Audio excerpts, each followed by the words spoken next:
Anin Buju, Kebe Jishuan, Indigenous Cause. I'm here to show you the best way on how to sucker spear and fish and dip net for suckers. Now Maybin, that's sucker in Ojibwe. But first, when I start on sucker opener, I like to give thanks for the spirits that are going to be giving us the suckers. First, I start off with tobacco. I put it down where I'm going to be getting my suckers from. Once that's placed down, whoever's with me, I have them assemble at the smallest, skinniest part of the creek.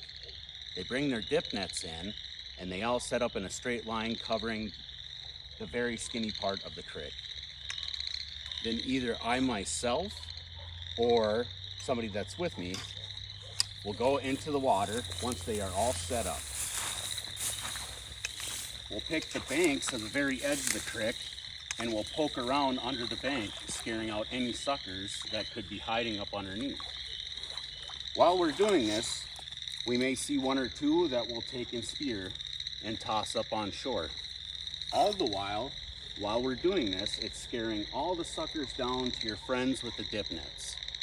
They're also taking their dip nets, emptying out all the suckers onto the banks, then going back and putting their nets back in, waiting for more suckers to come back down. While they're doing that, they're going like this, they're grabbing the very bottom of the net, and they're dumping them all out on shore. Putting it back in the water like this, waiting for more suckers. Then if there's any culverts or anything like that, we'll go up to the culverts, we'll knock on it, we'll take our spears, we'll dig up underneath it, trying to chase out anything that might be stuck up under there, waiting. While we're doing that, one person will go up into the vehicle, grab a cooler, toss a bunch of ice in there, and go collect all the suckers that were placed up onto the banks. Make sure and remember your regulations for whatever area you're in, because there is a limit on suckers and you do not want that fine. Once we have that all set up, we take them back to our house, we clean them up, we brine them for 8 hours, and then we smoke them all day long on low heat. Once that's done, we get it to a certain temperature and to a certain point, we take them out. We like to clean out all the major big bones. We take jars and we can up all the sucker meat, add our ingredients and our spices, and we can them. And that makes for a good snack through the rest of the year. And also, it's a good gift for anybody you love and care about. I look forward to this because I was raised ever since I was just young, going out with my cousins, collecting suckers. It's very healing spiritually.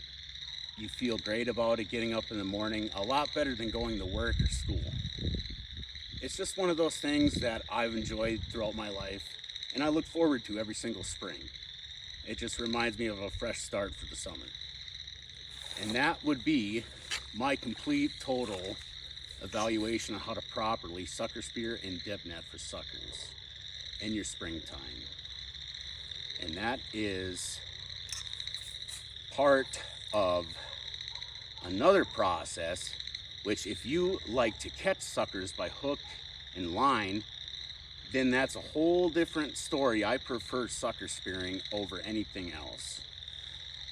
What you can do with any of the remains of the suckers, like the guts and the carcasses, it makes great fertilizer for your gardens. Take and mix that up in your garden, and it's very good fertilizer.